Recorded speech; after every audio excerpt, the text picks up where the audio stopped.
안녕하세요. 여호수아서를 맡은 이나리입니다. 그동안 우리가 오후 예배 시간에 창세기부터 신명기까지 봤는데요. 우선 구약의 상관관계를 정리하면서 여호수아서는 어떠한 책인지 알아보겠습니다.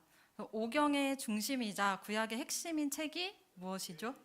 네, 네, 레위기. 시내산에서 맺은 거룩한 생명과 평강의 규례와 법도를 기록한 책이죠. 그럼 이 레위기를 본문으로 모세가 설교한 책이 무엇이죠? 네, 신명기. 레위기대로 그런 광야에서 훈련한 책은 네, 민수기. 네. 그래서 이스라엘 민족이 애굽에서 나와서 시내산 언약인 이 레위기를 맺기까지의 과정을 기록한 책이 바로 출애굽기. 네. 그럼 이 레위기를 맺은 하나님이 어떠한 분이신지 알려주는 책. 네, 창세기. 천지 만물을 창조하신 하나님을 알려준 책이 창세기입니다. 이 모세오경이라고 하는 율법서 중에 레위기를 중심으로 구약이 펼쳐지는데요. 시내산 언약을 잘 지켰는지 안 지켰는지 기록한 책이 이 역사서입니다. 율법대로 지켜 복을 받은 사람들이 또 이제 시와 찬미와 신령한 노래로 하나님께 영광을 올려드리죠. 그래서 지혜의 잠언과 인생론, 노래를 부른 책은 무엇인가요? 네, 시가서고요. 근데 이제 이 하나님 말씀을 이 역사 가운데 순종하지 않은 경우 이제 회개하라고 선포하는 예언자를 보내시죠. 이 책이 바로 예언서, 선지자들을 통해서 경고하심으로 기회를 주시는 하나님의 인애와 자비, 사랑을 알 수 있습니다. 이 구약의 상관관계를 통해 정리한 것과 같이 오경을 알아야 이제 여호수아서가 보입니다. 창세기에서 하나님께서는 아브라함에게 큰 민족을 이루고 가나안 땅을 주리라고 약속하셨습니다. 그리고 이제 아브라함으로부터 이삭, 야곱에게 말씀하시면서 이 약속의 땅이 여호수아 때에 비로소 성취가 됩니다.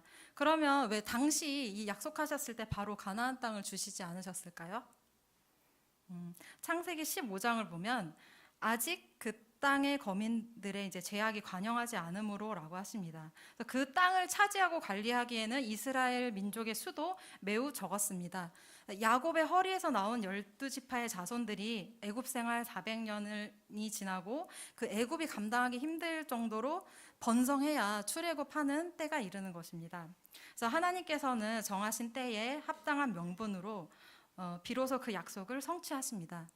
가나안 땅의 제약을 끊기 위해서 이제 하나님의 도우심으로 이스라엘이 그 땅의 거민을 쫓고 진멸해서 절대 동화되지 않도록 하나님의 제사장 나라로 만들려는 그 역사를 운행하십니다. 그 이스라엘 민족은 그럼 그저 하나님의 말씀대로 순종해서 승리하면 되는 것입니다. 그래서 이 가나안 정복 전쟁에서 백전백승하는 최고의 무기는 바로 순종인 것입니다. 또 아브라함부터 여호수아까지 이제 500년이 걸리는 시간을 볼 때 우리의 생각보다 하나님께서 역사를 운행하시는데 이제 천천히 이루어 가시는 것을 알 수 있습니다. 그래서 우리도 만사를 너무 조급하게 서두르지 말고 하나님의 약속은 하나님의 때가 되어서 하나님의 방법으로 이루어지기를 이제 겸허한 마음으로 저부터 마음을 비우고 이제 믿고 기다릴 줄 알아야겠습니다. 이렇게 이제 창세기 아브라함 때부터 이스라엘 민족과 하나님과 맺은 이 언약이 성취되고 신명기 출애굽 1세대 지도자 모세의 고별 설교를 통해 여호수아에게 위임되는 그 약속의 땅으로 이제 드디어 첫 발을 내딛는 중요한 시작이 바로 여호수아서입니다. 또 여호수아라는 말은 여호와 더하기 호세아이고 히브리어로는 예호슈아라고 읽습니다. 헬라어로는 예수스입니다. 호세아의 뜻은 이제 구원, 구속이라는 의미입니다. 즉 구원하시는 여호와께서 우리를 구원하신다라는 뜻입니다. 여호수아서의 이제 개요인데요. 제가 다 읽지는 않고 저희가 이후에 장별로 내용을 볼 거기 때문에 넘어가도록 하겠습니다. 그래서 여호수아서의 이제 전체적인 구조는 간단합니다. 자, 이제 드디어 그 젖과 꿀이 흐르는 땅으로 그 가나안 땅으로 이사를 가야겠죠. 그래서 총 여호수아서는 24장입니다. 그래서 24장을 반으로 12장씩 나눠서 보면 이제 1장부터 12장까지는 정복하는 이야기, 13장부터 24장까지는 정착하는 이야기입니다.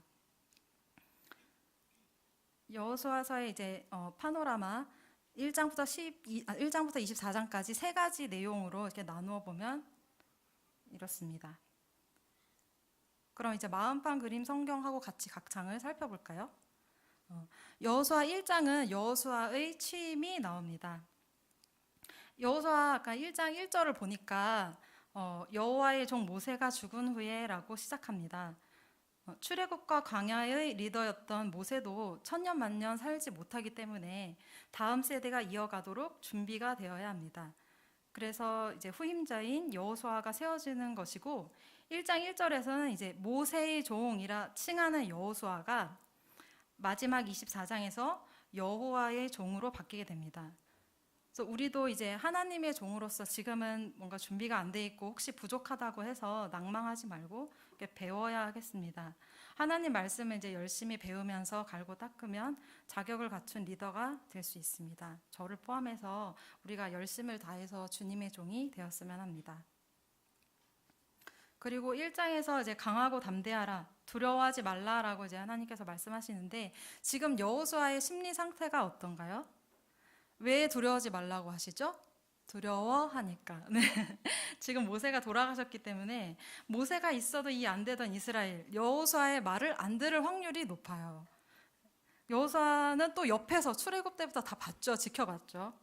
그래서 여기서 이 두려움이 여호수아가 포기하면 하나님의 제사장 나라, 이 성교국 프로젝트가 끝나기 때문에 한 개인의 두려움으로 인한 자천이 아니라 하나님의 거대한 사역이 자천되는 것입니다.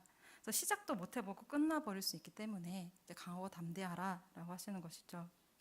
그리고 이제 이 전쟁은 누가 싸우고 계시나요? 이 땅을 주시는 분이 누구십니까? 주는 주었노니 주리라 라는 말이 이제 계속 반복되는 것이고 하나님이 주신다는 겁니다. 그래서 이 여호수아서의 두려워 말라라는 그 요절로 보면서 한 개인의 이제 담력을 기르는 위로의 말로 쓸 것이 아니라 가나안 땅을 주시는 이 하나님의 선교 사역이라는 것에 포커스를 맞춰서 성경을 봐야겠습니다. 그리고 이제 2장하고 3장을 볼 텐데요. 여호수아 2장은 여리고의 정탐꾼을 이제 보내고 기생 라합이 돕는 이야기입니다. 여호수아는 정탐꾼 출신이라서 딱 알죠? 남자 중에 남자 똑똑한 2명만 보냅니다. 라합의 이야기는 뒤에서 자세히 보도록 하고요. 3장으로 넘어가겠습니다. 3장은 레위 제사장들이 여호와의 언약궤를 메고 요단강을 건넙니다. 그래서 이 언약궤가 반복해서 나오는데요. 여호와의 언약궤를 맨 제사장들은 요단 가운데 마른 땅에 굳게 섰고 그 모든 백성이 요단을 건너기를 마칠 때까지 그 모든 이스라엘은 그 마른 땅으로 건너갔더라. 즉 이 요단강은 어떻게 마르고 갈라졌나요? 이스라엘이 어떻게 요단강을 건널 수 있었나요? 1번 제사장들이 발을 담궈서, 2번 언약궤인 하나님 말씀을 앞세워서. 정답은 2번, 하나님의 말씀, 언약궤가 가른 것이죠. 그래서 어떤 분은 이제 이 제사장 같이 우리가 발을 내딛는 믿음이 있어야 요단강을 가른다라고 하시는데 이때 그 믿음의 주체가 나이면 안 됩니다. 하나님의 말씀이 초점이 되어야 하고 하나님의 말씀이 하셨다라는 이 믿음이 바른 것이죠. 요단을 건너 가나안 땅으로. 4장과 요단 도와 기념비를 세우고 출애굽 후 첫 할례와 유월절을 지키는 내용을 볼 텐데요. 4장은 요단강을 도하하면서 12지파의 수대로 그 돌을 취하고 길갈에 12돌을 세우는데 이것이 표징 사인이 되리라는 것입니다. 그래서 이 성경을 제가 읽겠습니다. 여호수아가 요단에서 가져온 그 12돌을 길갈에 세우고 이스라엘 자손에게 말하여 이르되 후일에 너희의 자손들이 그들의 아버지에게 묻기를 이 돌들은 무슨 뜻이니까 하거든 너희는 너희의 자손들에게 알게 하여 이르기를 이스라엘이 마른 땅을 밟고 이 요단을 건넜음이라. 너희의 하나님 여호와께서 요단물을 너희 앞에서 마르게 하사 너희를 건너게 하신 것이 너희의 하나님 여호와께서 우리 앞에 홍해를 말리시고 우리를 건너가게 하심과 같았나니 이는 땅의 모든 백성에게 여호와의 손이 강하신 것을 알게 하며 너희가 너희의 하나님 여호와를 항상 경외하게 하려 하심이라 하라 하면서 이제 교육의 포인트, 신앙의 기념비가 되는 것이죠. 그래서 우리도 자녀들에게 이런 신앙의 기념비를 세울 만한 것을 만들어서 이제 가르치면 좋겠습니다. 5장은 출애굽 후 이제 광야 2세대가 첫 할례를 받았고 이 애굽의 수치를 너희에게서 떠나게 하였다 하시면서 길갈이라고 명했는데 떠나가게라는 말이 곧 길갈, 굴러가다라는 의미입니다. 할례를 하고 애굽의 수치가 이제 굴러갔다. 그리고 여리고 평지에서 이제 14일 저녁부터 유월절을 지키며 무교병을 먹습니다. 5장 13절에서는 여호수아 손에 칼을 뺀 여호와의 군대 대장을 이제 만나는데요. 여호수아가 담대하게 너는 우리를 위함이냐 적을 위함이냐 이렇게 묻습니다. 그랬더니 이 군대 대장이 아니다. 나는 여호와 하나님의 군대 대장이라 밝힙니다. 그래서 여호수아가 주님 종에게 무슨 말씀을 하시려나이까 하면서 엎드려 말씀을 기다리는 자세를 취합니다. 그러니 내 신을 벗으라. 출애굽기 3장에서 모세가 만난 하나님과 동일한 말씀으로 사명을 받는 모습이 나옵니다. 전투를 앞두고 여호와 하나님의 군대 대장이 왔다는 것은 앞으로 전쟁은 누가 전두지휘한다? 네, 하나님께서 전두지휘하신다. 그러므로 순종하라는 것입니다. 그래서 우리 삶의 영적 전쟁에서도 승리의 최첨단 무기이자 비밀병기는 바로 하나님께 순종하는 것입니다. 6장 여리고성 전투와 함락인데요. 6장은 하나님의 말씀에 따라 이 순종하는 최첨단 무기를 가지고 이스라엘 민족은 여리고성을 돌고 나팔과 함성으로 7일째에 여리고성이 무너져서 정복할 수 있었습니다. 여리고성에 대한 이 고고학적 발굴에 의해서 여리고성이 이런 모습이 아니었을까 이제 그린 것인데요. 보시면 내벽과 외벽이 있고요. 이 사이에 큰 공간이 있었던 것으로 보입니다. 그래서 이러한 성은 안에서 지키기에는 참 쉬운데 밖에서 침투하기는 어려워요. 그리고 이 공간은 외부의 상인들이 유숙하는 집이 있어서 기생 라합의 집도 아마 여기에 있었을 것이라 봅니다. 그래서 이제 정탐꾼을 수색하러 왔을 때 라합의 집을 찾아가는 것이죠. 고고학자의 이제 여리고성 발굴 모습, 모형을 그려본 것이고요. 6장 26절에 이제 여호수아가 여리고성 정복 후에 저주를 했는데요. 그 내용이 뭐냐면 이 여리고성을 건축하는 자는 여호와 앞에서 저주를 받을 것이라 그 기초를 쌓을 때에 그의 맏아들을 이룰 것이요 그 문을 세울 때에 그의 막내 아들을 이르리라 하였는데 열왕기상 16장 34절에 실제로 아합 시대에 그 성읍 베델 사람 히엘에 의해서 이 여리고성이 재건되었는데 그 기초를 놓을 때 맏아들을 잃었고 문을 세울 때 막내 아들을 잃었다고 나옵니다. 그래서 여리고 전투에서 먼저 라합의 가족을 챙기고 그 전리품에 손대지 말고 이제 온전히 바치라. 왜냐하면 하나님께서 싸워주심으로 이겼으니까 이것을 인정하고 탐심으로 착복하지 말아라 했는데 이것을 어긴 사람이 있었습니다. 그래서 다음 아이성 전투에 패배하게 되죠. 7장은 이제 아이성 전투 전에 이 온전하지 못한 일로 말미암아서 패배하게 되는데요. 유다 지파 세라의 증손 삽디의 손자 갈미의 아들 아간이 범죄해서 온전히 바칠 물건을 숨겼습니다. 그리고 이제 아이성 그 정탐꾼들이 여호수아에게 돌아와서 보고를 하는데 그들이 소수니까 수고롭게 뭐 백성들 다 올라가게 하지 말고 2-3천 명만 이제 올라가자 합니다. 그래서 이후 이제 이런 것들 때문에 아이성 전투에 철저히 패배합니다. 하나님께 순종하면 백전백승인데 언약을 어기고 이제 범죄하였고 그렇지 않으니 원수들 앞에서 능히 맞서지 못한 겁니다. 그래서 이 아간도 제비를 5번이나 뽑을 때까지 회개의 기회를 5번이나 주셨는데도 끝까지 안 나옵니다. 이 악한이라는 뜻은 아코르, 괴롭게 하는 자, 근심하게 하는 자라는 뜻입니다. 그래서 여호수아는 이 아간에게 내 아들아 이스라엘 하나님 여호와께 영광을 돌려라. 그 앞에 자복하고 내가 행한 일을 내게 알게 하라. 그 일을 내게 숨기지 말라 이렇게 징계하는데 하나님께서는 회개할 기회를 충분히 주셨습니다. 그래서 이 징계, 건징의 목적은 회복이고 곧 공동체를 살리는 것입니다. 그래서 너를 그러한 도구로 사용하신다라는 것입니다. 그래서 우리가 일이 잘 될 때만 이제 하나님께 영광을 돌리는 것이 아니라 안 좋은 일, 나쁜 일, 징계, 권징의 때에 교훈을 삼게 하신 하나님께 이제 영광을 돌릴 줄 알아야 한다는 것이죠. 그래서 이 아칸의 탐심 때문에 숨긴 시날산, 모피코트, 은금호 다 불사르고 아간을 돌로 치고 그 돌을 쌓았더니 이제 아간의 골짜기, 즉 괴로움의 골짜기라는 골짜기라 부르게 됩니다. 이제 이후에 이제 8장에서 하나님께서 여호수아에게 이제 두려워하지 말라, 놀라지 말라, 군사를 다 거느리고 일어나서 아이성으로 올라가라 하십니다. 그래서 그 땅을 다 내 손에 넘겨 주었다 하시면서 복병을 이제 도라 하시는데 복병 전술을 통해서 아이성을 함락하는데 성공합니다. 그래서 이후에 여호수아가 이제 에발산에 제단을 쌓고 모세가 이제 기록한 율법을 돌에 새겼는데 에발산과 그리심산에 사람들을 반씩 세우고 모세가 말한 대로 율법책에 적힌 복과 저주를 낭독합니다. 근데 이제 여호수아의 이제 아쉬운 점이 성경 낭독의 유언 있죠. 신명기 31장 10절. 매 7년 끝에 곧 면제나 초막절에 뭐 해야 되죠? 성경 강좌를 이제 안 했다는 것이고요. 그리고 여호수아 이후 후계자를 세우지 못합니다. 그래서 이제 여호수아를 모르는 세대로 갈수록 하나님으로부터 또 멀어지게 되죠.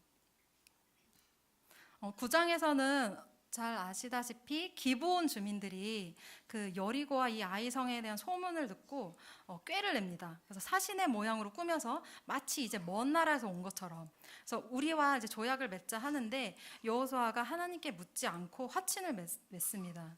근데 이제 언약을 맺은 후 3일이 지나서야 이 근처에 있는 족속들이었다는 것을 알았는데 언약을 존중해서 살려두지만 같이 이제 직무를 줍니다. 온 회중을 위해서 나무를 패고 물 깃는 일을 시켰습니다.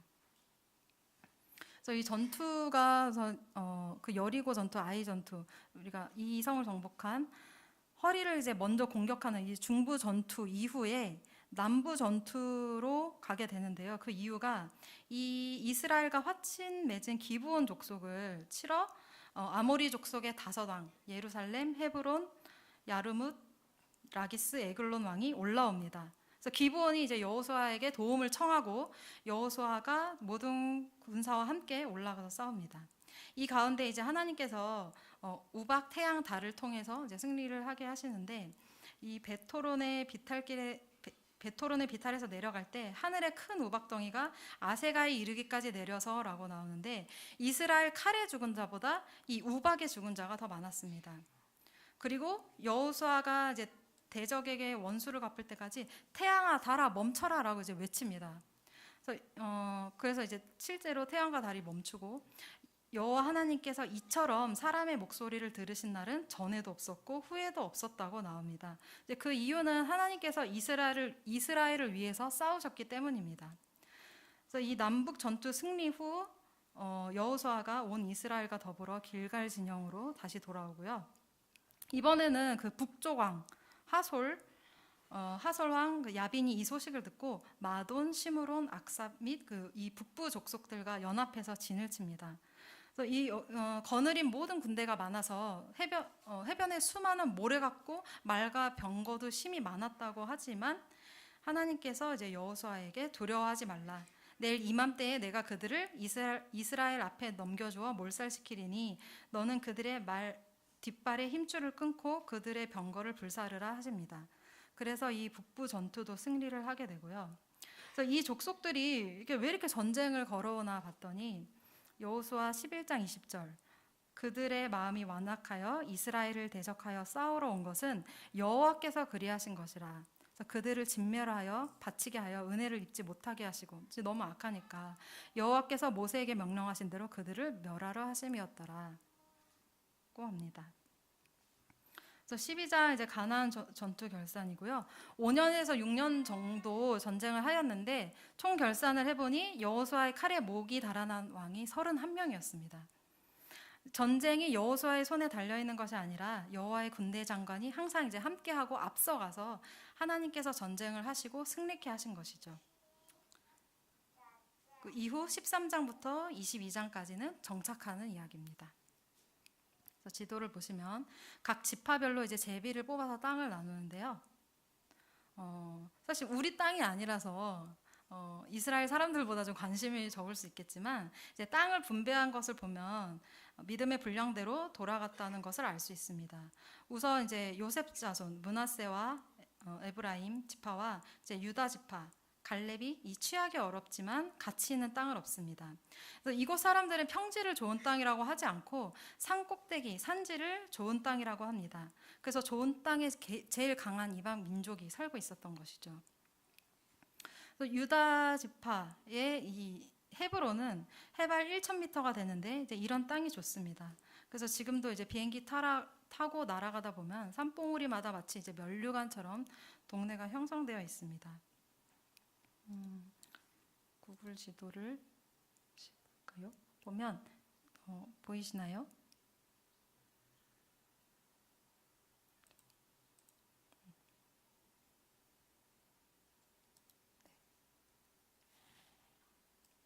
헤브론이 이제 여기 있고요. 정말 사람들이 살고 있는지 한번 확대해서 보겠습니다. 보니까 종합병원 나왔고요. 네, 공립도서관. 네. 이렇게 보시면 이 산지에 이제 거하고 있다는 것입니다. 네.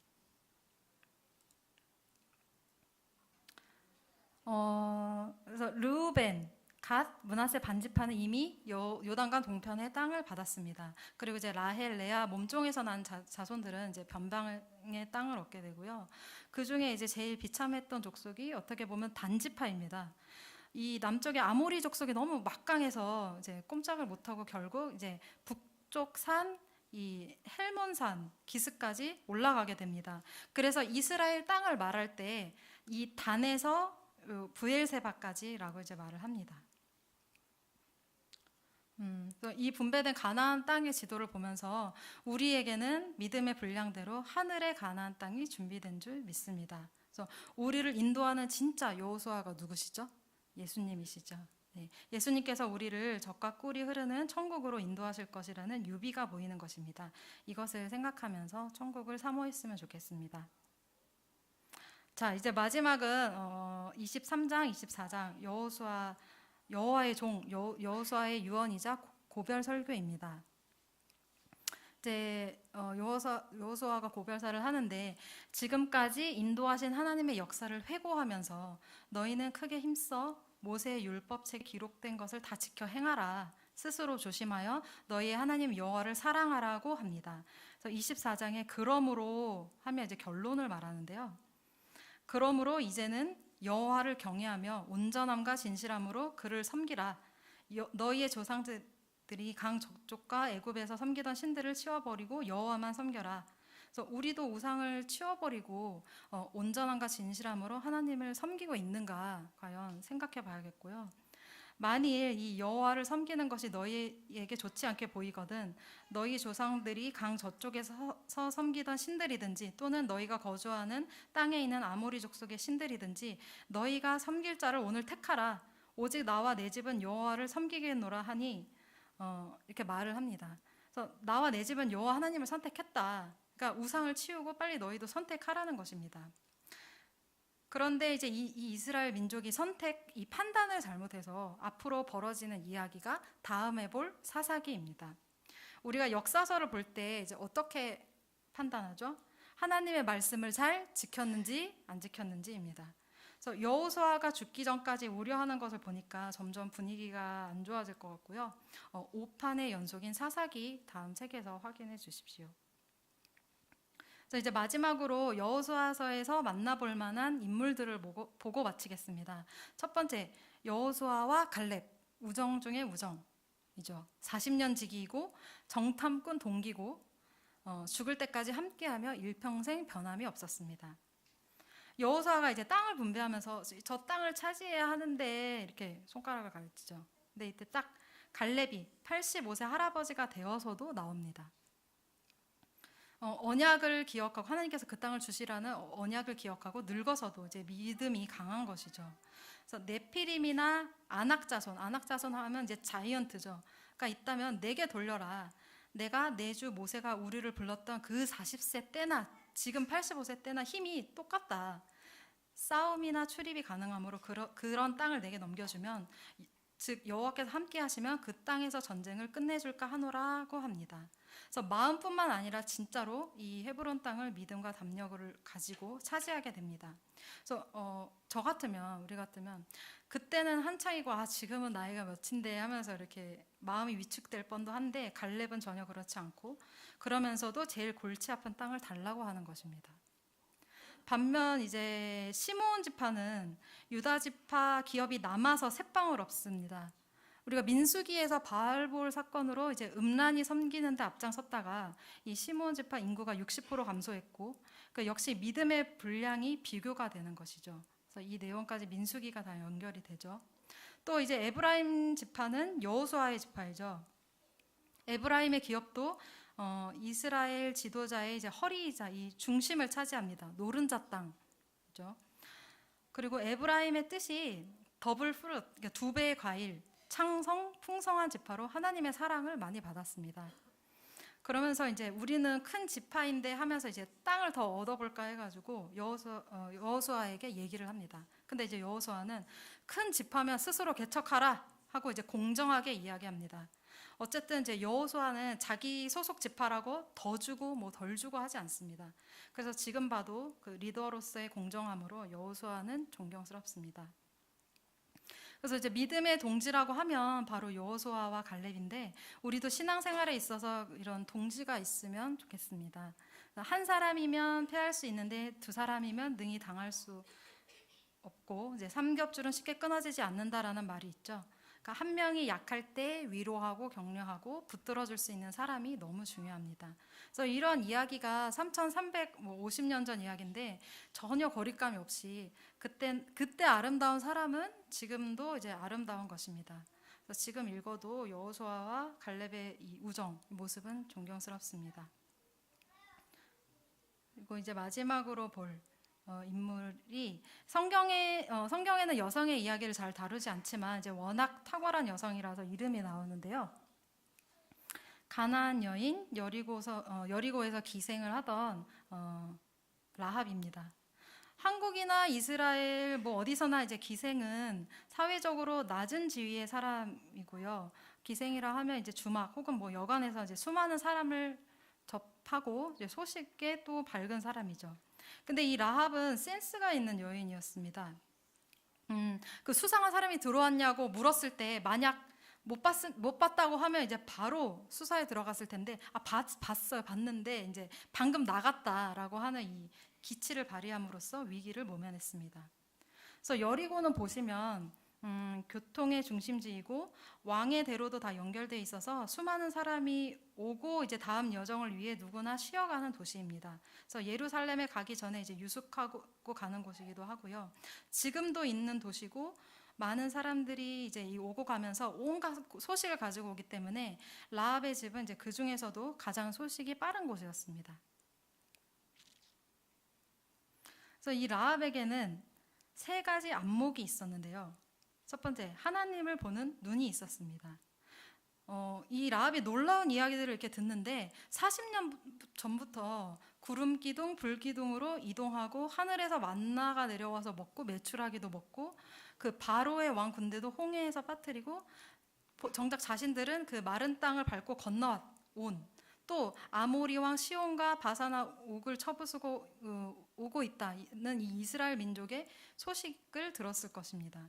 그래서 이 부풀리지 않아도 대단한 일인데 소문의 특성상 이제 더 부풀려져서 들었겠죠.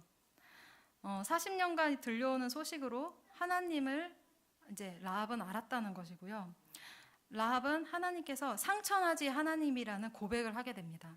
우리가 성경에서 상천하지 하나님이심을 고백한 세 사람이 있는데요. 모세, 솔로몬, 라합입니다. 그래서 하나님을 보는 눈이 있었고 두 번째 눈은 시대와 역사를 보는 안목이 있었습니다. 가나안 민족의 시대는 이제 끝났고 이스라엘 민족의 시대가 온다는 것을 보는 안목이 있었던 것입니다. 그래서 이 상황을 다 알기 때문에 그냥 도망쳐서 생명을 구할 수도 있었지만 도망가지 않고 그들을 도왔기 때문에 예수님의 족보에 이름을 올리게 된 것입니다.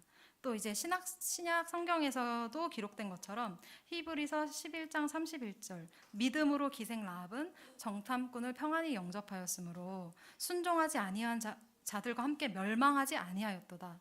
야고보서 2장 25절에는 또 이와 같이 기생 라합이 사자들을 접대하여 다른 길로 나가게 할 때에 행함으로 의롭다 하심을 받은 것이 아니냐라고 나옵니다. 그래서 우리가 존귀에 있으나 깨닫지 못하면 mer망에 처하는 짐승과 같습니다. 그래서 자신의 처지와 상관없이 이렇게 준비하는 자세도 필요하겠습니다. 마지막으로 이제 세 번째 눈이 있는데 남자를 보는 눈이 있었습니다. 아무래도 이제 항상 남자를 상대하기 때문에 남자를 볼 줄 아는 것이었을 거고요. 이스라엘에서 이제 가장 훌륭한 사람 2명을 여호수아가 정탐꾼으로 보낸 것이고 그들을 라합이 알아보고 숨겨준 것입니다. 그래서 훗날 이 정탐꾼의 하나였던 살몬과 결혼을 하게 됩니다. 그래서 예수님의 계보를 이어가게 되죠. 그래서 마태복음 1장 5절에 보면 살몬은 라합에게서 보아스를 낳고 보아스는 롯에게 오벳을 낳고 오벳은 이새를 낳고 해서 이제 예수님의 족보에까지 이름을 올리게 되는 것입니다. 그래서 아무리 비천한 처지에 있어도 됨됨이가 바르고 안목이 있으면 다른 생이 준비되는 것입니다. 그래서 처지를 원망하지 말고 이 안목을 기르고 하나님께 듣는 귀와 보는 눈, 이제 깨닫는 마음, 이 지혜를 구해야 하겠습니다. 그래서 시작은 그 기생으로서 미천하지만 라합이 이 끝에 있어서는 매우 좋은 케이스입니다. 그래서 라합이 가졌던 3가지 눈, 우리는 눈 2개가 있어도 시원찮을 때가 많은데 제 얘기입니다. 네, 3가지 눈이 우리에게도 있었으면 합니다. 끝으로 여호수아서를 정리하면 어떠한 책입니까? 아브라함 때부터 언약들이 이루어지는 책, 믿음으로 순종하는 책, 순종으로 승리하는 책. 여호수아서의 교훈을 통해서 우리의 믿음도 순종을 동반하고 순종함으로 승리하는 성도님들과 제가 되길 소망합니다. 저는 여기까지 여호수아서를 마치겠습니다. 감사합니다.